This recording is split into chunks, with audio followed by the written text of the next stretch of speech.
አምላካችንና አባታችን በጌታ በኢየሱስ ክርስቶስ ስም ቃል እንድንማር እኔና ወገኖቼን ድጋሚ በፊት እንድንገናኝ ስለረዳን ስም ይባረክ። ዛሬ እግዚአብሔር አምላክ ሆይ በሚሰሙት ሁሉ ላይ መጽሐፍ እንደሚል መንፈስ ሞላባቸው እንደሚል ዛሬ የቃል መንፈስ ሁለንተናችን እንዲወርስ በጌታ በኢየሱስ ስም በኃይልና በስልጣን መገለጥ እንችል ዘንድ የቃል ፍቺ እንዲበራልን እንድትረዳን ጸልያለሁ። እኔ በምናገረው ባሪያህን በጸጋ መናገር እንድችል እንድትረዳኝ ጸልያለሁ። እግዚአብሔር አምላክ ይህን ቃል እንዲሰሙ በዚህ ቃል እንዲለወጡ የወሰንካቸውን ወደዚህ እግሮቻቸው እንድታፈጥን በኢየሱስ ክርስቶስ ስም በነገሮች ሁሉ እንድትረዳቸው ጸልያለሁ። ቀሪ ጊዜ ሰዓት ባርክልን። አሜን።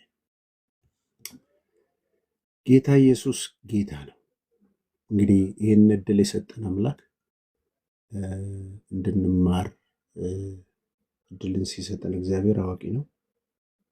መማር የሚገባው ሰው እንግዲህ ይማራል። መማር ያልፈለገ ሰው ደግሞ ያልፈዋል ማለት ነው። ስለዚህ ሰዓት አምናለሁ፣ በሰዓት አምናለሁ እና በተሰጠን ሰዓት ውስጥ እግዚአብሔርን ቃል እንማራለን። ባለፈው ስለ መንፈሳዊ ብስለት የሚል ትምህርት ጀምረን ነበረ። በዚህ በመንፈሳዊ ብስለት ውስጥ ያየናቸው አንዳንድ ሀሳቦች ነበሩ። ለማስታወስ ያህል መንፈሳዊ ብስለት ማለት የአንድ ክርስቲያናዊ የተግባርና የባህሪ እድገት እንደሆነ አይተናል። መንፈሳዊ ብስለት ክርስቶስን በባህሪው መምሰል፣ ክርስቶስን በሁለንተናው በአገልግሎቱ፣ በህይወቱ፣ በአልቲቲዩዱ፣ በካራክተሩ፣ በሁሉ ነገር እሱ መምሰል እንጂ የባህሪ ለውጥ ሲባል ብዙ ጊዜ የአንድ እውቀት ክምችት ይመስለዋል። ሰው ዶክተር ስለሆነ የሆነ የቴዎሎጂ ትምህርት ቤት ተመርቆ ስለወጣ በቃ የተለወጠ ሊመስለን ይችላል። እዚሁ ፕላትፎርም ላይ በጣም የእግዚአብሔር ቃል ያውቃል የምትሏቸው ሰዎች ማይገባ ቦታ ላይ ልታገኟቸው ትችላላቸው። አያችሁ፣ ነገሩ የእውቀት ጉዳይ ሳይሆን የባህሪ ለውጥ ከክርስቶስን በመምሰል የሚመጣ የህይወት ለውጥ ነው። ለዚህ ነው ጳውሎስ በድፍረት እኔ ክርስቶስን እንደምመስል እናንተ እኔ ምሰል ያለበት ትልቁና ትልቁ ሐሳብ ይሄ ነው ማለት ነው። ሌላው እንግዲህ ሐዋርያቶቹ የሞቱለት ብዙ ዋጋ የከፈሉበት፣ በተለይ ጳውሎስ በሞቱ እንድመስለው ይላል። የክርስቶስን ትንሣኤ ኃይል እንዳውቅ በስቃዩ ተካፋይ እንደሆን በሞቱ እንድመስል እንኳን እመኛለሁ ይላል። ይሄ እግዚአብሔርን ለመምሰል ያለን የህይወት ጭካኔን ወይም ደግሞ የህይወት ቁርጠኝነትን የሚያሳይ ነው መንፈሳዊ ብስለት። ያለፈውን ለማስታወስ ነው። ይሄ ያመለጣችሁ ካላችሁ ክፍል 1፣ 2፣ 3 በዚህ ቲክቶክ ላይም እንደገና በቃሉ ስማና በፌስቡክ ላይ ቃሉ ስማ ፌስቡክ፣ ቃሉ ስማ ዩቱብ አለኝ። እዛ ላይ ማየት ማዳመጥ ትችላላችሁ። እንግዲህ ሌላው መንፈሳዊ ብስለት እያየን እንደዛ አይተን መጨረሻ ላይ መንፈሳዊ ብስለት ደረጃዎች የሚል አይተን ነበር። የምታስታውሱ ከሆነ የመንፈሳዊ ብስለት ደረጃዎች፣ እያንዳንዱ ሰው መንፈሳዊ ብስለት ደረጃ አለው። ያ መንፈሳዊ ብስለት ደረጃ ሲባል ብዙ ጊዜ ሌላ ነገር አይደለም፣ ክርስቶስን የምንመስልባቸው የህይወታችን የእድገት ደረጃ ለማለት ነው እንጂ መልአክ እንሆናለን ማለት አይደለም። መልአክ ሰው ሊሆን አይችልም፣ አምላክም ሊሆን አይችልም። ለውጥ ነው የሚያመጣው። የለውጣችን የመጨረሻ ግቡ ደግሞ ክርስቶስን መምሰል። ስለዚህ በክርስቶስ መምሰል ሂደት ውስጥ ያለን እድገትን ነው የሚያሳየው። ይሄ መንፈሳዊ ብስለት አንደኛው መንፈሳዊ ሕፃንነት አለ። በአንደኛ ቆሮንቶስ 3:1 ላይ እንደሚናገረው እንደገና መንፈሳዊ ወጣትነት አለ። በአንደኛ ዮሐንስ ምዕራፍ 2 ቁጥር 13 ላይ እንደሚናገር ሌላውን ደግሞ መንፈሳዊ አባትነት ወይም እናትነት አለ።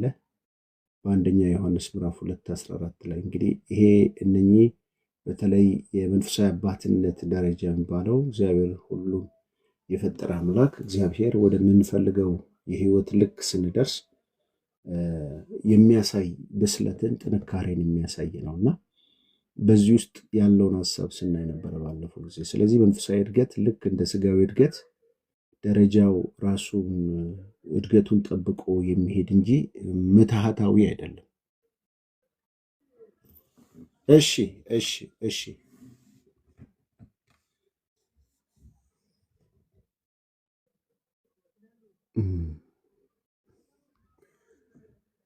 መንፈሳዊ እድገት ደረጃው መንፈሳዊ እድገት ልክ እንደ ተፈጥሯዊ እድገት እንደዛው ነው ደረጃው። ስጋዊ እድገት ሲለካ ለምሳሌ ስጋዊ እድገትን ምሳሌ አድርገን ብንጠቅስ ጨቅላ፣ ሕፃን፣ ልጅ፣ ታዳጊ፣ ወጣት፣ ጎልማሳ፣ አዛውንት እያልን የሰውን ዕድሜ እንደምናስቀምጥ መንፈሳዊ እድገትና ብስለት ውስጥም ጨቅላ፣ ሕፃን፣ ልጅ፣ ታዳጊ፣ ወጣት፣ ጎልማሳ፣ አዛውንት እያልን እንደዚሁ እንደምንሄድ ሁሉ እኛም ዛሬ ባለፈው ሳምንት ጀምረን ያቋረጥነው መጽሐፍ ቅዱስም ስለ መንፈሳዊ እድገት ደረጃዎችን ያስተምረናል እና በተለይ የግሪክ መጽሐፍ ትርጉም ላይ ይህ እድገት በአምስቱ የተለያየ ደረጃዎች እንደሚያስቀምጥ ያለፈውን ሳምንት የጀመርነው ክፍል 1 ላይ ነበረ እና የግሪክ አተረጓጉም እንግዲህ ግሪክ መጽሐፍ ቅዱሳችንን ይሄ ጥሬውን ትርጉም ሲተረጉም ስለ ፍቅር እንኳን ሲያወራ አጋፔ፣ ፊሊያና ኢሮስ እንደገና ደግሞ ስፐርጅን ነው እንደዚህ የሚላለው ተፈጥሮን መውደድ ማለት ነው። አጋፔ ፍጹም እግዚአብሔር የምንወድበት ነው። ፊሊያ የወንድምነት ወይም የቤተሰብ ፍቅር ነው። ኤሮስ ደግሞ የተቃራኒ ጾታ ነው። ደግሞ ተፈጥሮን እያየን የምንወደው አንበሳን፣ እንስሳትን፣ አራዊትን አይተን የምንወዳቸው ፍቅርም እነሱም በ4 ይከፍሉታል ግሪኮች ማለት ነው። እንደዚህ ሁሉ መንፈሳዊ እድገትንም በ5 ይከፍሉታል። ስለዚህ በ5 የሚከፈለው የመንፈሳዊ እድገት የመጀመሪያው የመንፈሳዊ እድገት በመባል የሚታወቀው ቅድም ደረጃዎቹን በ5 እንዳስቀመጥኩላችሁ በተፈጥሮ የሰው ተፈጥሮ 5 ደረጃ ያስቀምጠዋል ብያችሁ ነበር። ስጋዊ እድገትን ስንለካ ጨቅላ፣ ሕፃን፣ ልጅ፣ ታዳጊ፣ ወጣት፣ ጎልማሳ፣ አዛውንት እንደምንል እንደዚህ ሁሉ በመጽሐፍ ቅዱስም በሰዎች መንፈሳዊ እድገት ውስጥ ያለውን እድገት የመጀመሪያው ባለፈው ያየነው ምንድን ነው? ኒፒዮስ በመባል የሚታወቀው የግሪክ ቃል ነው። ኒፒዮስ በሚል የሚጠራው ይሄ ኒፒዮስ ማለት ጨቅላ ማለት ነው። ጨቅላነት ላይ ያለ መንፈሳዊ እድገት ነው። ጨቅላነት ላይ ያለ መንፈሳዊ እድገትን የሚያመለክት ነው። ይህ የግሪክ ቃል ሲሆን ኒፒዮስ የሚለው ትርጉም መንፈሳዊ እድገትን ለመግለጽ የዋለ ነው። ትርጉሙ ጨቅላ ክርስቲያናዊ፣ ገና በብቃት ያልሰለጠነ፣ ጠንካራ አእምሮ ላይ ያልደረሰ ክርስቲያንን ለመግለጽ ነው ኒፒዮስ በማለት የሚጠሩት ማለት ነው። እንግዲህ ኒፒዮስ ደረጃው ላይ የመጀመሪያ ደረጃ ላይ የሚቀመጥ ሕፃንነት የተጠቀሰበት በመጽሐፍ ቅዱሳችን ክፍሎች ውስጥ ብዙ ጥቅሶች እንዳሉ ያለፈ ሳምንት ለመናገር ሞክሬያለሁ። እንዲህ ጥቅሶችን ላንብብላችሁ። የመጀመሪያው ኤፌሶን 4:14 ላይ ከእንግዲህ በማዕበል ወደፊትና ወደኋላ እየተነዳን በልዩ ልዩ ትምህርት ንፋስ በሰዎች ረቂቅ ተንኮል ማታለል ወዲህና ወዲያ እየተንገላታን ሕፃናት አንሆንም ይላል። ሕፃናት መሆን አያስፈልገንም ይላል። ስለዚህ ሕፃናት መሆን የተጠላ ሕፃንነት ምን ማለት ነው? ልጅነት ሕፃንን መጥላት ሳይሆን ባህሪውን ነው ማውራት ያስኩት። ለዚህ ነው በአንደኛ ቆሮንቶስ 14:20 ላይም ሲናገር ወንድሞች ሆይ በአስተሳሰባችሁ ሕፃናት አትሆኑ፣ ለክፋት ነገር ግን ሕፃናት ሁኑ እንጂ በአስተሳሰባችሁ ጎልማሳ ሁኑ ይላል። ሕፃናት አትሆኑ። ስለዚህ ጎልማሳ ሁኑ። የአስተሳሰብ ሕፃንነትን ነው እንጂ ሕፃንነት ደስ የሚል ባህሪ ነው። ደስ የሚል ባህሪ ነውና በዚህ መሰረት ማናችንም ብንሆን ከዚህ ከህፃንነት ባህሪ ልንላቀቅ የምንችለው ሁሉ ጊዜ እየበሰልን ስንሄድ ነው። በአስተሳሰባችን እየበሰልን ስንሄድ በአስተሳሰባቸው ህፃናት አትሁኑ የሚልበት መነሻ ሀሳብ ያንን ነው። ሌላ ቦታ ላይ ደግሞ ገላትያ 4:1-3 ስንመለከት የተጠላው ይሄ ኒፒዮስ የተባለው ህፃንነት ወራሹ ህፃን እስከሆነ ድረስ ሀብት ሁሉ የእርሱ ቢሆንም እንኳን ከባሪያ የተለየ አይደለም፣ አባቱ እስከወሰነለት ጊዜ ድረስ በጠባቆች በሞግዚቶች ስር ይቀመጣል። የሰው እጅ ጠባቂ ማለት ነው። አንዳንድ ሰዎች ያለ አገልጋይ መተንፈስ ማይችሉ አሉ። ልክ ኦክሲጂን ሲነቀልባቸው መኖር እንደማይችሉ ትንቢት ካልተነገረላቸው ካልተጸለየላቸው ወይም ደግሞ የሆነ አገልጋይ የሆነ ነገር ካላላቸው ራሱ እግዚአብሔር መኖሩ ቤታቸው ራሱ እግዚአብሔር ጸሎታቸው ስፍራ እግዚአብሔር መኖሩ መንፈስ ቅዱስ ቤታቸው ውስጥ እንዳለ አይሰማቸውም። እግዚአብሔር እንዳለ የሚሰማቸው የሆነ አገልጋይ እንዲህ ያደርግልሻል፣ ትባረካለች፣ ትጠረምሳለህ የሆነ ነገር ሲለው በቃ እሱ ተንፈስ ሲል እግዚአብሔር ያለ ይመስለዋል። እንደዛ አይደለም። ይሄ ኒፒዮስ መንፈስ ነው፣ ጮሆ መውጣት የሚገባው መንፈስ ማለት።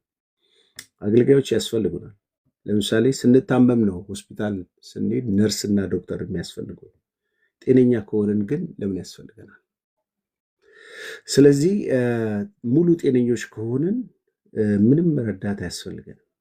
የሚያስፈልገን ነገር ቢኖር እኛ ራሳችንን ችለን መብላት፣ መጠጣት፣ መጸለይ፣ ማገልገል ከቻለን አገልጋዮች ያስፈልጉናል በደንብ። ቤተክርስቲያንን አምስቱን የቤተክርስቲያን ስጦታ እግዚአብሔር ሲሰጥ ነቢያት፣ መጋቢያን፣ አስተማሪያን ሲባል እኛን ለመርዳት ለመደገፍ እንጂ የነሱ ጥገኞች የሆነ እንድንቀር አይደለም። እንደዚህ አድርጎ የሚወዱ አገልጋዮች አሉ። ከቸርቻቸው እንኳን ሌላ ቸርች ሄደው ምዕመኑ እንዳያመልክባቸው ዳድ የሚባሉ ሰዎች ማለት ነው። ከነሱ በስተቀር ሌላ ሰውን መስማት ማዳመጥ እንዳይችሉ የተሰራባቸው ምዕመኖች የምታውቁት ሌላ ቦታ ላይ ምቾት ያጣሉ። እንደዚህ እግዚአብሔር ቃል ባለበት ቦታ ላይ መስማት አይችሉም።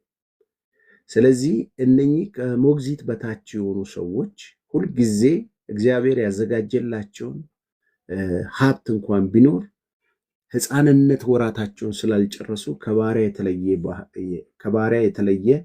የተለዩ እንዳይደለ መጽሐፍ ቅዱስ ይናገራል። ባሪያ አይወርስም፣ ህፃንም ስትሆን አትወርስም ነው ባጭሩ። አባቱ የቀጠረለት ቀን የሚያበቃው ህፃንነቱ ሲሻር ብቻ ነው። ለዚህ ነው መጽሐፍ ቅዱሳችን በአንደኛ ቆሮንቶስ ምዕራፍ 3:1-4 ጳውሎስ ሲናገር ወንድሞች ሆይ በክርስቶስ ገና ህፃናት እንደሆናችሁ እንደ ሥጋውያን እንጂ እንደ መንፈሳዊ ልጅ ልናገራችሁ አልቻልኩም። ስለዚህ ምን አደረግኳችሁ አለ? ወተትን ጋትኳችሁ ይላል። ከጊዜው የተነሳ ይላል ዕብራውያን 12 ላይ ደግሞ ሄደን ምዕራፍ 5:12 ጀምረ ስናነብ እስከ መጨረሻው ስናነበው ከጊዜው የተነሳ አስተማሪ መሆን ሲገባችሁ አሁንም እንደተወለደ አሁን እንደ መጀመሪያ ትምህርት የሚያስፈልጋቸው ጠንካራ ምግብ መብላት አትችሉም። የጽድቅን ቃል መሸከም አትችሉም። ኬክ ነው የምትፈልጉት፣ ወተት ነው የምትፈልጉት። እና እነኚህ ህፃናቶች ከወተት ዓለም ከጥጦ ዓለም ያልወጡ ሰዎች መንፈሳዊ ዓለም ውስጥ ያለውን ዕውቀት መገለጥ፣ መረዳት፣ ማወቅ አይችሉም። ሟርት ሆኖ አይደለም የምናገረው፣ ትክክለኛ ስለሆነ ነው። ስለዚህ በተቻለን መጠን እግዚአብሔር በሰጠን ዕድሜና ጊዜ ከዚህ ከህፃንነት ከኒፒዮስ ባህሪና ልምምዶች ፈጥነን ልንላቀቅ ይገባል። በጣም አደገኛ ባህሪ እነ ጳውሎስን ያስቸገረን ብዙ አገልጋዮችን ተስፋ የሚያስቆርጥ አያችሁ። አንዳንድ ጊዜ ያላደገ አገልጋይም ካገኛችሁ እንደዛው ጉባኤውም ህፃን ሆኖ ነው የሚቀረው። በህይወቱ በኑሮ በአገልግሎቱ ለውጥ የሌለው በመዝሙርና በግርግር ብቻ የሚሰበከው ስብከት 15 ደቂቃ ማትሞላም። አብዛኛውን በዝማሬ በምናምን በዲኮሬሽን በጭፈራ በምስክርነት በምናምን ይሞላና መጽሐፍ ቅዱሳችን ሳይከፈት የሰዎችን ታሪክና ትረካ ሰምተን የምንሄድ ከሆነ ህፃንነት ነው ወገኖች። ህፃንነቱም ያበቃው የእግዚአብሔር ቃል ስትመግቡት ነው። እንግዲህ አሁን እንደተወለደ ህፃን ተንኮል የሌለበትን የቃል ወተት ተመኙ ይላል። ስለዚህ በኒፒዮስ እድገት ደረጃ ላይ ያሉ አማኞች ከዓለም ያመለጡ አይደሉም። ከስጋ ፍቃድ ያመለጡ አይደሉም። አስተሳሰባቸው ብስሎች አይደሉም። ገና አለየላቸው። ብትነኳቸው ከመደባደብ አይመለሱ። ስለዚህ ዛሬም ራሳችንን እንድንፈትን ነው ይሄ ትምህርት እንድትማሩ የተፈለገው። ለምን እነኚህ የኒፒዮስ ባህሪ ያላቸው ሌሎችን ማስተማር፣ መምከር፣ ብርሃን መሆን፣ ጨው መሆን፣ መገለጥ አይችሉም። ኒፒዮሶች ማስተማር አይችሉም። የእግዚአብሔርን ቃል በትክክለኛ ማስተማር አይችሉም። በመሰለኝና በደሳለኝ ነው የሚያስተምሩት። መምከር አይችሉም። መቼ ራሳቸው ተመከሩ? ብርሃን መሆን አይችሉም። ይሄ ብርሃን ጨው የሚባለው ቃል ባይ ዲፎልት ነው ወገኖች። ትሆናለህ አይደለም፣ ባይ ዲፎልት ሆናቸዋል ነው። አለቀ። ብርሃንነት የመሆን ጉዳይ ነው። በክርስቶስ ዳግም ስንወለድ ጨው ነው የሆን ነው። በቃ ጨውነቱን ብቻ ነው ይዞ በቀጠለ። ለበለዚያ ድንጋይ ነው ብለው ይጥሉታል ይላል። ብርሃንም ብርሃን ነው። ሌላ ባህሪ ብርሃን ሌላ የሚመስል ነገር መሆን አይችልም። ደብዛዛ መሆን ወይ ሌላ ከለር ማምጣት ብርሃን ሆኖ ነው መኖር የሚችል። ላይክ ክርስቲያንም እንደዚሁ ብርሃን ከሆነን ብርሃን ነው። ጨው ከሆነን ጨው፣ ባይ ዲፎልት ጨው ነን፣ ባይ ዲፎልት ብርሃን ነን። አለቀ። ልክ ስለ መዳናችን እርግጠኛ እንደምንሆን ብርሃንነትን ነው። ይሄ ሕፃንነት ባህሪ የሚታይባቸው አንድ ቀን ብርሃን ናቸው፣ ሌላ ቀን ጨለማ ናቸው። አንድ ቀን ጨው ናቸው፣ ሌላ ቀን ድንጋይ ናቸው። ስለዚህ ከእንደዚህ ጨውን እኮ ምን ተብለዋል? ጨውነቱን የሚተው ከሆነ ድንጋይ ነው ብለው ይጥሉሃል አይደል የተባለው። ስለዚህ እነኛ አማኞች እነኛ የኒፒዮስ የሕፃንነት ጨቅላ ሕፃንነት ባህሪ የሚዋጋቸው ሰዎች አለመብሰላቸው በንግግራቸው ታውቃቸዋላችሁ፣ በአስተሳሰባቸው ታውቃቸዋላችሁ። በቀላሉ የሚወሰዱ ናቸው። በቀላሉ ማንም ምንም እነሱን ሊመልሳቸው አይችልም። ከሄዱ ብዙ ረጅም መንገድ ከሄዱ በኋላ ነው የሚነቁት። ስለዚህ ወገኖቼ የንግግር፣ የአስተሳሰብ፣ የድርጊት ብስለት ከሌለን ሕፃኖች ነን፣ ኒፒዮሶች ነን ማለት ነው። ይሄ ያለፈው ጊዜ የተማርነውን ይሄን ይመስላል። ሁለተኛው ዛሬ የምናየው ለሌሎች ሼር አድርጉት ብትችሉ። የምታዳምጡኝ ሰዎች ስራ እየሰራችሁን እየሰበኩኝ እናንተ ብትሰሩ መልካም። ለምን የቲክቶክን ህግ ታውቁታላችሁ። ስለዚህ ዋርኒንግ ይጽፋል አንዳንድ ነገር እያለኝ ነውና ዝም ብሎ መስበክ የለምና ጌታ ይባርካችሁ። ሁለተኛው ፓይደን በመባል ነው የሚታወቀው። ፓይደን ይባላል። ይሄ ፓይደን ማለት ገና ልጅነት ላይ ያለ መንፈሳዊ እድገት ማለት ነው። ፓይደን ሁለተኛው ከኒፒዮስ የተለየው ያኛው ጨቅላ ሕፃንነት ነው። ይሄ ደግሞ ትንሽ በሰል ብሎ ከፍ ያለ ልጅነት፣ የሚያምር ሰው ሁሉ ሲያገኘው ጉንጩን የሚስሙት ሲያምር እድገቱ የሚታይለት ፓይደን መንፈሳዊ እድገት ላይ ያለ በተፈጥሮ በስጋው ከ2 ዓመት እስከ 12 ዓመት እድሜ ያላቸው ናቸው። የሚያምሩ እድሜ ላይ ናቸው። ትምህርት ቤትም ወስዳችሁ አስቀምጣችሁ እንኳን ተምረው ሊመጡ ውለው ሊመጡ የሚችሉበት እድሜ ላይ ነው ያሉት ፓይደኖች። ይሄ ከብስለት ንግግር ወላጆቻቸውን ይለያሉ፣ አካባቢያቸውን ይለያሉ፣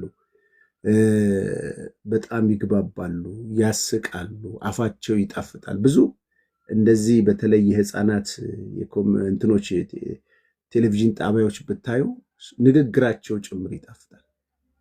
ጨዋታቸው፣ የሚያቀርቡት ሀሳብ እንደ ትልቅ ሰው አክት ሲያደርጉ ይሄ ፓይደን እድሜ ላይ ያሉ ልጆች በጣም ደስ የሚልበት እድሜ የሚያምር ህፃንነት ተፈጥሮ ያለው ነው እና እድሜያቸው ላይ የሚገኘው ልጅነት በዚህ ከ2 ዓመት እስከ 12 ዓመት ባለው እድሜ ላይ ቤታችሁ ባሉ ልጆች ራሱ ቴስት ማድረግ ይቻላል ፓይደን መሆናቸው።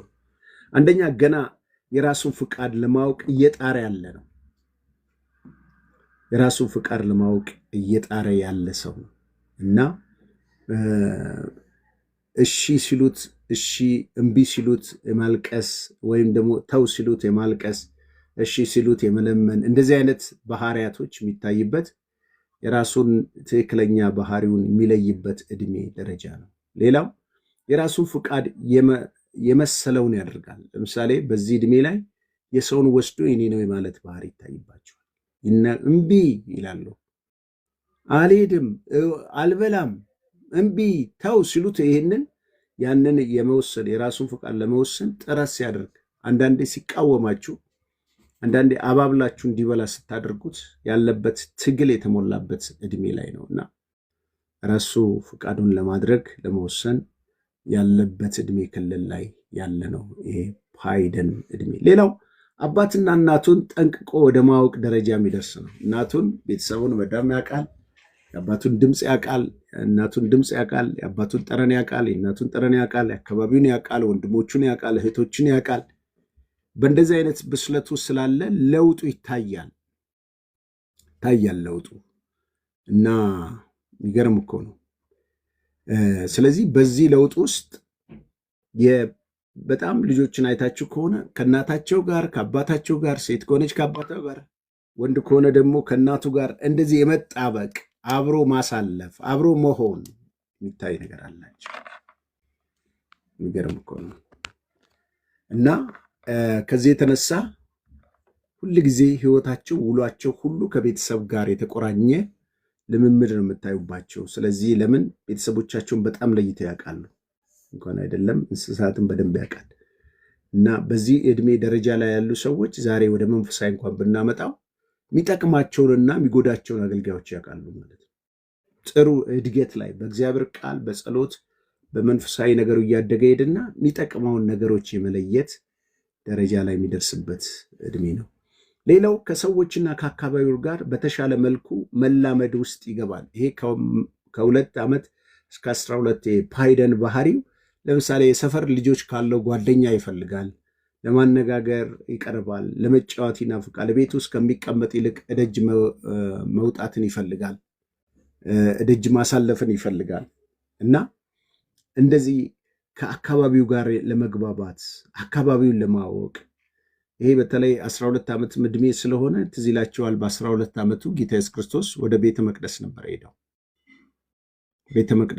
ሄደው እና እዛ ቤተ መቅደስ ውስጥ ሄዶ የእግዚአብሔርን ቃል ከፈሪሳውያኖች ጋር ሆኖ ሲያዳምጥ ነበርና ከዚህ የተነሳ በስነ ስርዓት ሲማር ነበረ እና በኋላ ቤተሰቡ ከነሱ ከዮሴፍና ከማርያም አጠገብ መለየቱን ሳያውቁ ረጅም ኪሎ ሜትር ከሄዱ በኋላ ነው መለስ ብለው ሲያዩት አጠገባቸው የለም። እንደዚህ አይነት እድሜ ላይ ያሉ ልጆች የሆነ አዲስ ነገር ለመላመድ ለመፈለግ ለማወቅ የሆነ ጥያቄ ያበዛሉ። ቢጠይቋችሁ እግዚአብሔር ማን ነው ማን የወለደው ሁሉ ሊላችሁ ይችላል። ከባባድ ጥያቄ ጠይቋቸዋል። እናንተ ማትመልሱትን ጥያቄ ይጠይቃሉ። በተለይ በሰንበት ክላስ ውስጥ የሚማሩ ከሆነ ሁልጊዜ የኔ ልጅ በዛ እድሜ ውስጥ ነች ያለችው 1ኛዋ 3ኛዋና አንዳንዴ በጣም ትጠይቀኛለች በጣም እና እኔ ለምን መምህርሽን አትጠይቅም ስላት እንዴ ቤተሰብ ያስረዳችሁ እኮ ተብሏል እያለችኝ እንደዛ በቃ ቻሌንጅ ታደርገ መጠየቅ ይወዳሉ። የሆነ ነገር ለማድረግ ይወዳሉ። እኔ እኮ ወደፊት መሆን የምፈልገው በቃ እኔ እንዳንተ የተቀባ ፓስተር መሆን ነው ፈልገው ትለኛለች። ስለዚህ በጣም እንዲህ ሲሰበክ ቃል ቁጭ ብላ ስትሰማ ያ ጥሩ የሰበከው ዛሬ የሰበከው አገልጋይ ደስ ይላል ትላለች። እና እንደዚህ ቶሎ መንፈሳዊ ነገርን ለመልመድ ለማወቅ አካባቢያቸውን ለመልመድ በአካባቢያቸው ጋር ማህበረሰብ ጋር ግንኙነት ለመሆን የሚፈጥሩበት ነገራቸው የፓይደን እድገት ደረጃ ላይ ነው። ሌላው እነኚህ ፓይደን እድሜ መጽሐፍ ቅዱስ የጠቀሳቸው በ1ኛ ዮሐንስ ምዕራፍ 2:12 ላይ ልጆች ኃጢአታችሁ ስለ ስሙ ተሰረዩላችኋልና ጽፍላችኋለሁ የተባሉ ናቸው። በ1ኛ ዮሐንስ ምዕራፍ 2:12 በዚህም የእድገት ደረጃ ላይ የሚገኙ ከ2 ዓመት እስከ 12 እድሜ ላይ ያሉ ታዳጊዎች ከደረሰባቸው ብስለታቸውን እየበሰሉ 12 ዓመት ሁሉ ሲደርሱ እንደዚሁ በዚህ እድሜ ደረጃ ያሉ አማኞችም የእግዚአብሔርን ፍቃድ ማወቅ፣ ባህሪውን ማወቅ፣ ዓላማውን ማወቅ፣ ስራውን ማወቅ፣ መረዳት የሚጀምሩበት ጊዜ ነው። በፓይደን መንፈሳዊ እድገት ደረጃ ላይ ያሉ ቅዱሳኖች ወይም ደግሞ አማኞች ከተፈጥሮ ወደ መንፈሳዊ ያመጣውላችሁና በዚህ እድሜ ያሉ ሰዎች በእግዚአብሔር ቤት ውስጥ ሲኖሩ በቤተ ክርስቲያን ውስጥ ባለው ህብረት ውስጥ በቤተ ክርስቲያን ባላቸው መንፈሳዊ ልምምዶች ቆይታዎች ሲኖሩ የእግዚአብሔርን ፍቃድ፣ የእግዚአብሔርን ባህሪ፣ የእግዚአብሔርን ዓላማ፣ የእግዚአብሔርን ስራ፣ የእግዚአብሔርን ነገር ለመረዳት የሚጓጉበት የሚጀምሩበት ሰዓት ነው። በተጨማሪ በቤተ ክርስቲያን ውስጥ መሰጠት፣ ህብረት ማድረግ፣ ጸሎት መጸለይ፣ ጸሎት መካፈል፣ ቃል መፈለግ፣ አገልግሎት ውስጥ መግባት በተሻለ መንገድ የሚጀምሩበት ዕድሜ ክልል ላይ ነው ይሄ ፓይደን መንፈሳዊ እድገት ላይ ያለው አማኞች። ስለዚህ ይሄንን ነው የሚያሳየው። እንግዲህ ከመጀመሪያው ከጨቅላ ህፃንነት የተሻለ የዕድሜ ደረጃ እንደሆነ ያሳየናል ማለት ነው። ኢየሱስ ጌታ ነው። እንግዲህ በእውነት ይህንን ትምህርት እየሰማችሁ እንደሆነ አላውቅም። በተሰሙት ግን የተሻለ ነው ብዬ ተስፋ አደርጋለሁ። ጌታ ኢየሱስ የተባረከ ይሁን። ሶስተኛ መንፈሳዊ እድገት፣ የሶስተኛው የመንፈሳዊ እድገት ደረጃን ስንመለከት ሂዎስ በመባል የሚታወቅ መንፈሳዊ እድገት።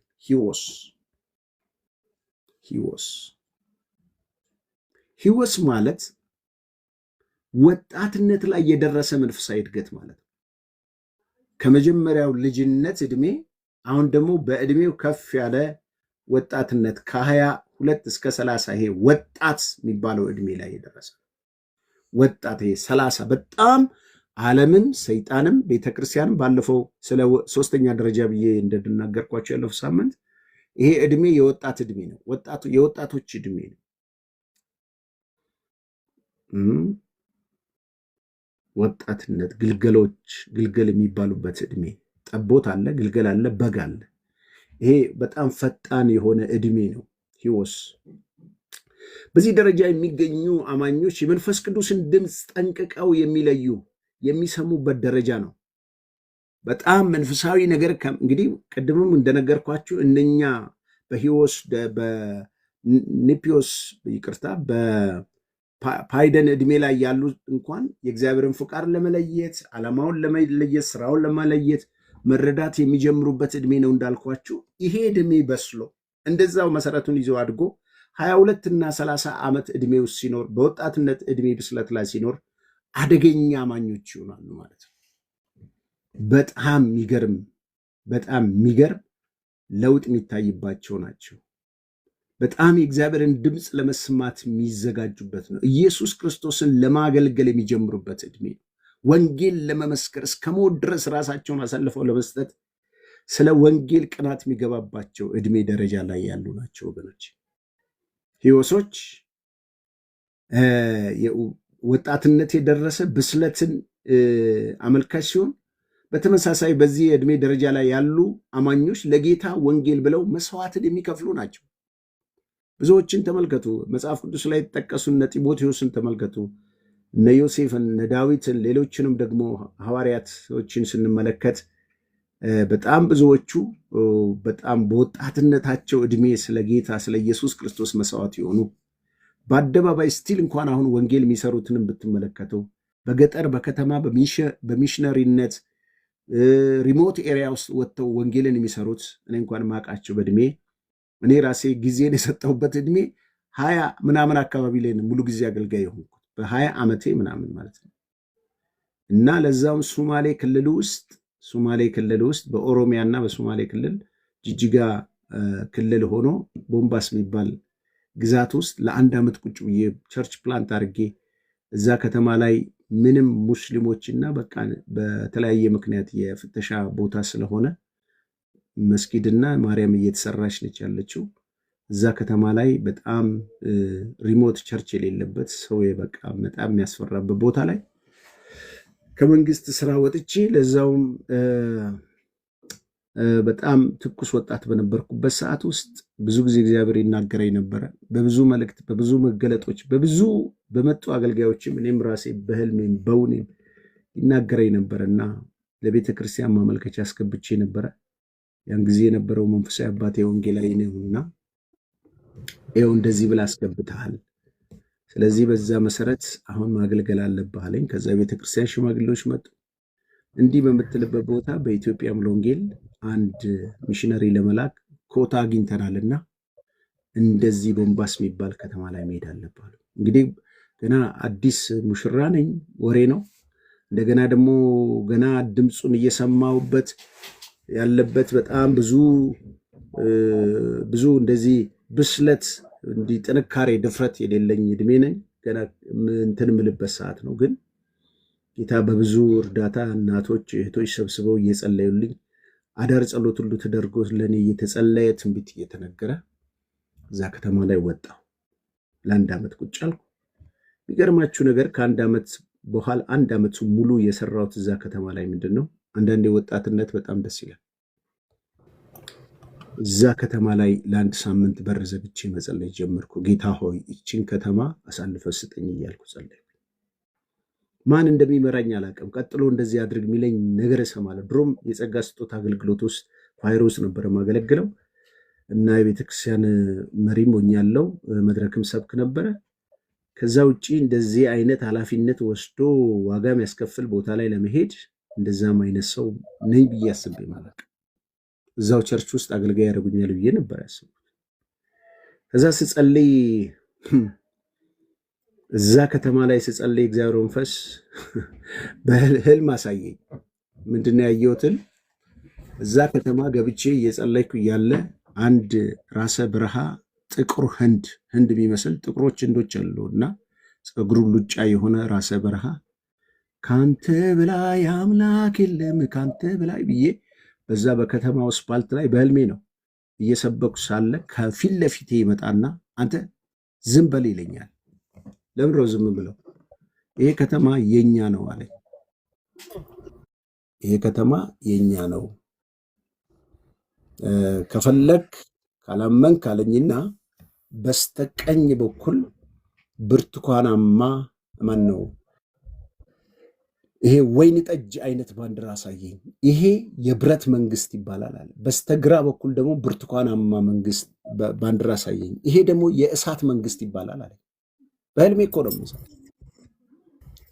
ጌታ ይመጣል። ሚውት አድርግልኝ እና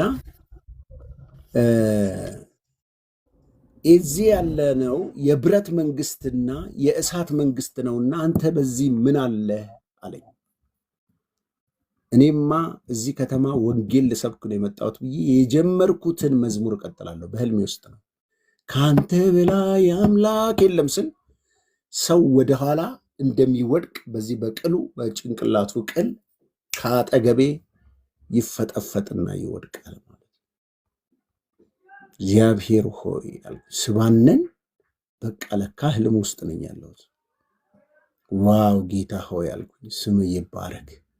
የዚህን ከተማ አለቃ መንፈስ ለካ በስተቀኝ በኩል ያለኝ መስጊድ ነው ያለው፣ በስተግራ በኩል እሳት ያላት ደግሞ ገና የማርያም ቤተክርስቲያን እየተሰራ ነው ያለው። ለካ እዚህ ያለነው እኛና እነሱ ነን እንጂ አንተ እዚህ እድል ፈንታ የለህም። ደግሞ እንዳለው ምንም እንደዚህ አይነት ወንጌል የሚባል ነገር የለም ማለት ነው። ከዛ እግዚአብሔር አምላክ ያንን ልቤን ድፍረት ሞላው ማለት ነው። በቃ ጌታ እዚህን ከተማ ያለውን አለቃ መንፈስ ጥሎልኛል ብዬ ለምን እንደምመሰክርላቸው አላውቅም። እና እንትን አለኝ ወደ ጅጅጋ መስመር የሚባል አለ። ምናልባት ወደዛ ሄዳችሁ ሰዎች ካወቃችሁ የሶማሌ ክልል በዛ ዎኪንግ ቴፕ ነበረችኝ። እቺ ስትሄድ ካሴ ጨምራችሁ እሷን እያያዝኩኝ የጉዞ ጸሎት አለኝ እና የጉዞ ጸሎት እየጸለይኩኝ ጌታ ሆይ የረገጣችሁትን ምድር አውርሳችኋለሁ ብለሃልና እባክህ ጌታ ይህንን ምድር አውርሰኝ እያልኩ እየጸለይኩ ወክ አደርጋለሁ። ከዛ ወደ ጉርስም ይባላል ወደዛም ሄደ። ከዛ ወደ ሐረር አቅጣጫ አለ። እንደዚህ ወደዛና ወደዚህ እያልኩኝ ሶስቱንም አቅጣጫ ጉዞ አደርጋለሁ። አንድ ቀን ወደ ጅጅጋው መስመር ላይ እንደ ልማዴ ሲሄድ መዝሙር እየዘመረ እኔም እየጸለይኩኝ ስጸልይ በአጠገቤ አንድ ወታደር ሚኒተሪ የለበሰ እሱም እንደኔ ቴፕ ከፍቶ ወክ የሚያደርግ ስፓልት ላይ ተገናኘን። ምን ሰማ? መዝሙር ሰማ። ቁም አለኝ። ቁም ሲለኝ ምንድን ነው አልኩት። ማን አንተ አለኝ። እኔ እዚህ ከተማ ላገለግል የመጣው አገልጋይ ነኝ አልኩት። ኦኬ ያለና ዘሎ እቅፍ አደረገኝ ማለት ነው። እና እቅፍ አድርጎ ሲስመኝ እኔ እኮ በእንጦጦ መካነ ኢየሱስ አገልጋይ የነበርኩኝ እና ያንሳደርግ ነበረ እና በጥጋቤ ነው እኔ እዚህ ውስጥ የገባሁትና እኔ እዚህ ምድረ በዳ ውስጥ አንድ ሰው ጌታ ወይ የለህም ወይ ብዬ ስጸልይ ነበረና ጌታ ወንድም ሰጠኛል። በጣም ደስ አለኝ በኢየሱስ። ከዛ በፊት ምን ሆኗል ያልነገርኳችሁ ነገር፣ ከዛ በፊት አንድ ቄስ ያስቸግረኝ ነበረ። እዛ ከተማ ላይ በምን ምክንያት ነው የተጣላ ነው? ከጎረቤቴ ያለች ድሮ ሚሽን የተማረች ሴት መደብር ሱቅ ያላት፣ እሷ ትልቁን መጽሐፍ ቅዱስን በጨርቅ የተጠቀለለውን ከፍታ ናና እስቲ ሙሉጌታ ናና እስቲ አንድ ጥያቄ ልጠይቅ፣ እናንተ ጽዮን ወድቃችሁ ትሰግዳላችሁ የሚለውን ጥቅስ ከፍታ አነበበችና ይኸው እናንተ ናችሁ አይደል ለምትሰግዱላት እናንተ የካዳችኋት ምናምን አለች። እሱን እያስረዳዋት እያለ ያን ጊዜ ቄሱ ከታች ሲመጡ ያዩኛል። ሴትዮዋ እንደዚህ ይሏታል፣ ወይዘሮ አዳኑ ከዚህ ከመናፍቅ ጋር ምን ታደርጊያለሽ አሉኝ። እንግዲህ ተመልከቱ፣ እኔ ገና ትኩስ ወጣት ገና ያልተነካ ያልተፈተሸ አገልጋይ ነኝ። ዘራፍ አልኳ ተነሳሁ። እኔ ነኝ መናፍቅ? ይኸውልህ በጌታ በኢየሱስ ክርስቶስን ብታምን ትድናለህ፣ ባታምን ግን ይፈረድብሃል። ኢየሱስ ክርስቶስ ጌታ ነው አልኩኝ። ሳላውቅ ብድግ ብዬ ማለት በስመ አብ ወወልድ ወመንፈስ ቅዱስ፣ ቆይ ያሳያለሁ አለ። ይቺ ድምፅ ልክ ኤልያስን ኤልዛቤት እንዳስደነገጠችው እናንተ በቃ ሌሊቱን ሙሉ እዛ ደግሞ መንገድ ዳር ነው ቤቴ የተከራየሁበት ቤት እና ከዛ ኮሽ ባለ ቁጥር ማነው ሰው የለኝ፣ ማቀው ሰው የለ፣ ሪሞት ኤሪያ ነው እና በጣም አስቸጋሪ በሆነበት ሰዓት ውስጥ በእንደዚህ አይነት ሁኔታ ያለው ነው ያ ወታደር እኔን ያገኘኝና በቃ ደስ አለኝ። ቢያንስ እኛ ቄስ እንኳን መጥተው እንዳያስገድሉኝ አንድ ወታደር አግኝቻለሁ ብዬ ደስ አለኝና ያለ ከዛ ሌላ ቀን ይኸው ወታደር እዛ የነበሩትን አማኞች እንዳለ እዛ ደቡብ የነበሩትን ክርስቲያኖችን ሚኒተሪዎችን ሰብስቦልኝ ያመጣል። አዎ በኢህአዴግ ዘመን ነው አስታወስኩ። በደርግ ሳይሆን በኢህአዴግ ዘመን ነው። 93 ታሪክ ነው ማወራች እና በ93 አካባቢ ነው ይሄ ታሪክ የሆነውና መጨረሻ ሰብስቧቸው ይመጣል። እነሱ ደግሞ እንዳለ ቤቴን ሞሉታል ማለት ነው። በቃ እንዳለ ሚሊተሪ ቤቱ ሞላ ጉድ እስከሚባል ድረስ። በቃ መጨረሻ ላይ ሌላ ጊዜም ይመጣሉ። ማታ ማታ አስተምራቸዋለሁ ከሰዓት በኋላ ላይ አንድ ቀን ስሞታ አቀረባልኝ ይሄ ሰው፣ ይሄ እናንተ አገልጋያችሁ ለምሮ ንስሐ ማያስገባን? ለካ በሀገራቸው ንስሐ ሰው ኃጢአትን ከሰራ ያንን ጉልበቱን ጠቅልሎ በአሸዋ ላይ ተንበርክከው ነው ንስሐ የሚገቡት። በጣም ደስ የሚል ባህል ነበር። ምን ችግር አለው አልኩኝና ልብሳቸውን አስጠቅልዬ ከዛ ንስሐ አስገባዋቸው። ከዛ እራት እኛ እንጋብዛለን ብለውኝ ወደ ትልቅ ሆቴል ወሰዱኝ ማለት ነው። እዛው ከተማ ትልቅ አንድ ሆቴል ነበረ። ያን ቀን እንግዲህ የነበረው ያ የዛተብኝ ሰውዬ ባጠገቤ ያልፋል ማለት ነው። እኔ ከነሱ መሃላቸው ሆኜ በዛ ላይ ቀጫጫ ነኝ፣ እንደ ዛሬ እንደው ስጋም የለኝም እና ሳያቸው እነሱ መሃል ሆኜ በጎን ወጣልኩና ደህና ዋሉ ቄስ አፈወርቅ ብያቸው እኔ ፈርቼ የነበርኩትን በቃ እግዚአብሔር የልብ ልብ ሰጠኝና ገና አዲስ ነኝና ከዛ ደህና ዋልክ ምናምን አሉኝ። መጨረሻ ላይ ታሪኩ ምን ሆነ? እዛ ከተማ ላይ ወደ 30 ሰዎችን ጌታ ሰጠ። የሚገርማችሁ የከተማው ባለሀብት ጭዋው ነው ምግብ መበላባት ሴት ደግሳ ዳቦ ደፍታ ፍየል አርዳ ሰፈርተኛውን ጠርታ አልጋ ልብስ ሰታኝ በደንብ ኮንፈረንስ አድርገን ሰዎችን ለሆነ አገልጋይ ሰጥቼ በዛ በክብር ጌታ ራይ ሌላ ህልም አሳይቶኝ እንደዛ ወጣ። ሌላ ይህን የምነግራችሁ ለምንድን ነው? ይሄ ዕድሜ ለወንጌል ለጌታ ለኢየሱስ ክርስቶስ ወንጌል መስዋዕትነት የሚያስከፍል የዕድሜ ደረጃ ነው ልላችሁ ነው። ይሄ ከ20 እስከ 30 ዓመት ያሉ ዕድሜዎች ይሄ በጣም መስዋዕትነት በመንፈሳዊ ዕውቀት ብስለት ልምድ ላይ የጎለበተ መንፈሳዊ እድገት ደረጃ ላይ ያለ ነው።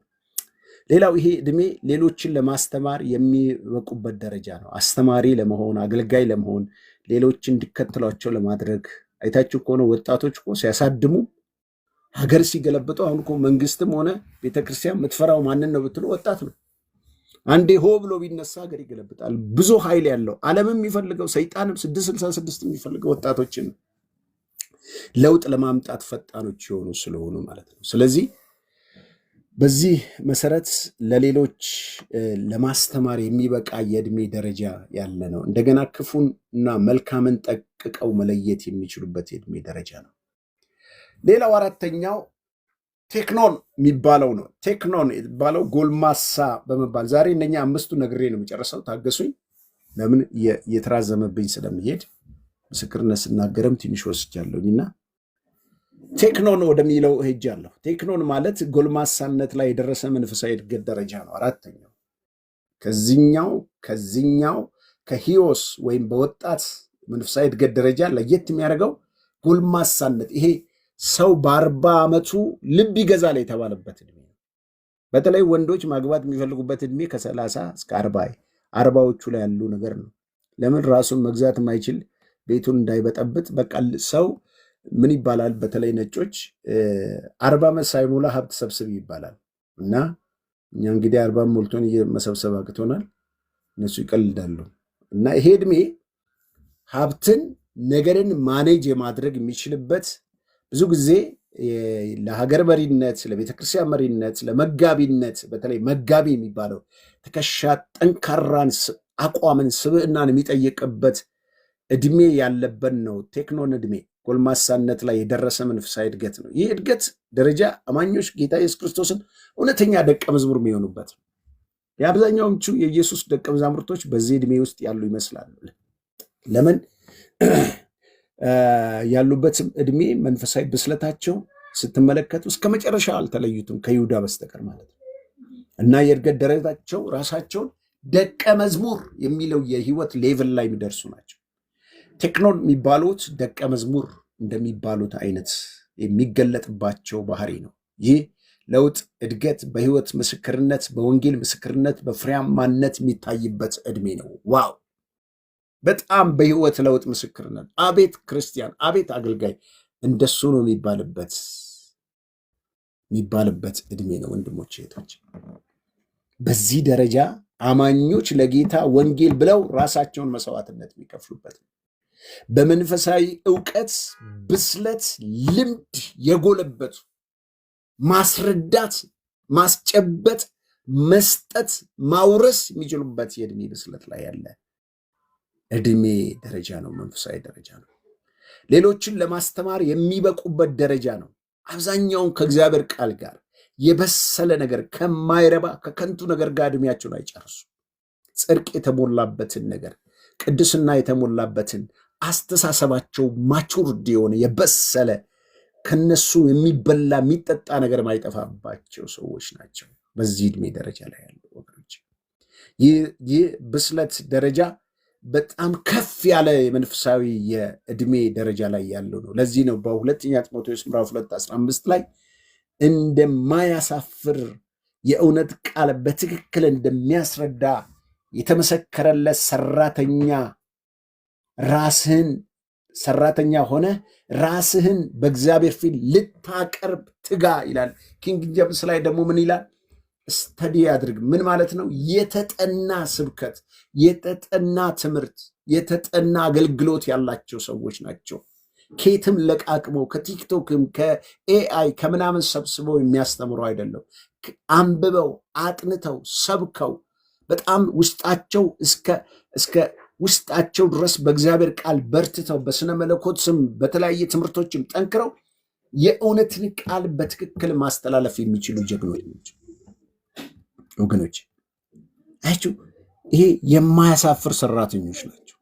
የተሰጣቸውን ሚሽን በትክክለኛ መወጣት መጽሐፍ ቅዱስ ታማኙን ባሪያ ማን ያገኘዋል? በንጉሱ ዘንድ የተወደደ ነው ይላል። ታማኝ ባሪያዎች ናቸው።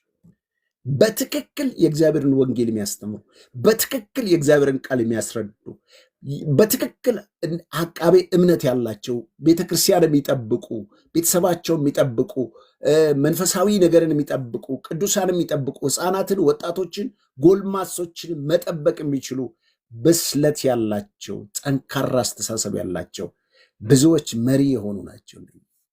በአስተሳሰባቸው ጎልማሶች የሆኑ ናቸው፣ የበረቱ ናቸው። ጌታ ሆይ ስም ይባረክ። ይህንን ህይወት በህይወታችን ላይ እንድታበዛ ለምናለሁ። ዋው መንፈስ ቅዱስ ይብዛልን። አሜን። ዋው ይሄን ነው ዛሬ በቤተ ክርስቲያን የጠፋው ነገር ወገኖች። ይሄ ነው። እነኚህ ሰዎች በጠንካራ ምግብ መልካምን ከክፉ በመለየት ራሳቸውን ላስለመዱ ለበሰሉ ሰዎች ናቸው የተባለላቸው ናቸው። ዕብራውያን ምዕራፍ 3:13 ላይ እነኚህ ጠንካራ ምግብ የመብላት አቅም ያላቸው ጠንካራ ምግብ መብላት አቅም ያላቸው ናቸው። የሚገርም ነገር እኮ ነው ባካቸው። ጠንካራ ምግብ መብላት የሚችሉ በቀላሉ እንደ ሕፃን ወተት የማይጋቱ ጡቷቸውን አገልግላቸውን ይዘው ማይዞሩ ሲበሉ አጥንት ቆርጥመው ከአጥንት ውስጥ ያለውን ቅልጥም የጣፈጠ ነገር ይዘው የሚመጡ ናቸው።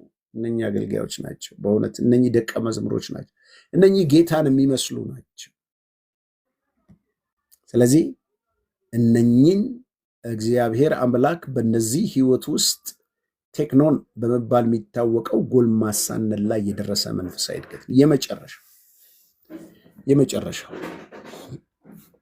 ይሄ አምስተኛው የእድገት ደረጃ ግሪኮች ናቸው እንግዲህ ሁሉም ይተረጉሙ። ጌታ ይባርካቸው።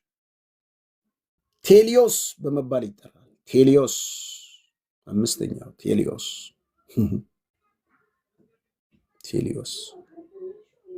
ቴሎስ ማለት ፍጹምነት ላይ የደረሰ መንፈሳዊ እድገት ነው። መቼስ ጌታ ሲመጣ ይሆናል የሚሆነው እንጂ በጣም የሚገርም ነው። ይሄ ደግሞ እንደ አዛውንት በቃ ከ40 ዓመት በላይ የሆነ ሰው የበሰለ ታሪክ የሚያወሩ አባቶች ሆይ የቀደመውን ነገር ስለምታውቁ የተባሉ ሰዎች ዶክሜንት ያላቸው ግራውንድ ያላቸው ስለ ቤተ ክርስቲያን፣ ስለ አባቶች፣ ስለ ትምህርት፣ ስለ ዶግማ፣ ስለ ዶክትሪን ያለፈውን ደግሞ ያሁኑንም ደግሞ የወደፊቱንም ለማስኬድ የዕድሜ የአስተሳሰብ ብስለት ያላቸው ናቸው። የተረጋጉ ናቸው። እነሱ ራሳቸው ላይብረሪዎች ናቸው ወገኖች። ላይብረሪ ዶክሜንት ናቸው እነሱ። ለዚህ እኮ ነው መንፈስ ቅዱስ ሲወርድ እንኳን ምንድን ነው እኮ የሚለው እዛ በኢዮኤል ዘመን ውስጥ አንዱ ከተነገረበት እዛው ላይ ይናገራል። የሚገርማችሁ ነገር በሴትና በወንድ ልጆቼ ላይ የሚለው ቦታ ላይ በዚህ ዕድሜ ላይ ያሉትን ዕድሜ ደረጃ ላይ ያሉትን በሚገርም ሁኔታ ያስቀምጣቸዋል። ምንድን ነው የሚላል? ስጋ በለበሰ ሁሉ ላይ ከመንፈስ ያፈሳለሁ። ወንዶች ሴቶች ልጆች ትንቢት ይናገራሉ። ጎበዞች ራእይ ያሉ ቅድም ያልኳችሁ ማለት ነው። እነኚህ ጎበዞች የተባሉት እነማን ናቸው? ጎበዞች ቴክኖን የሚባሉ ናቸው። እነኚህ ደግሞ ቴሊዮስ የሚባሉት ደግሞ ቀጥሎ ያሉት ናቸው። ሽማግሌዎች ህልምን ያልማሉ። በዕድሜያቸው የእግዚአብሔርን ቃል ለመረዳት የአሁኑን ዘመን ለምሳሌ በአንድ ቤተክርስቲያን ውስጥ እዚህ ላቸዋል። በገላትያ ቤተክርስቲያን ላይ በነበረው በሐዋርያ ሥራ ምዕራፍ 15 ላይ ብጥብጥ ነበረ። ግማሹ ከአይሁድ የመጡት አሕዛብ የሆኑትን ካልተገረዙ በስተቀር አይጸድቁም ብለው ክርክር ነበረባቸው። ከዛ አባቶችና እዛ የነበሩ ሽማግሌዎች እነ ጳውሎስና በርናባስን አስጠሩ ማለት ነው። ቁጭ አሉና ተነጋገሩ፣ ሕግ አወጡ። ያዕቆብ የተባለው ያዕቆብን የጻፈልን የኢየሱስ ወንድም ተብሎ የሚጠራው በኢየሩሳሌም ቤተክርስቲያን ከነበሩት አንዱ ያዕቆብ ነው። ያኛው የመጀመሪያው 12ቱ ታርዷል እና ያዕቆብ ነው። ከዛ ጴጥሮስ ነበረ፣ ከዛ ዮሐንስ ነበር እና ጳውሎስና በርናባስ ተጨመሩ። እዛ ያዕቆብ ስለ ሕግ ያውቃል፣ አይሁዳዊ ነው። ስለዚህ ቀንበር ማክበድ እንደሌለባቸው ከታነቀና ከሞተ ነገር ራሳቸውን ይጠብቁ፣ ከዛ ውጭ ከጣዖት ይሽሹ፣ ከዛ ውጭ ቀንበር አታክብዱባቸው ብለው እነኛ የበሰሉ አባቶች ለምሳሌ የቤተ ክርስቲያን ታሪክ ውስጥ እኮ በ351 4 ምናምን የሚባሉት የኤፌሶን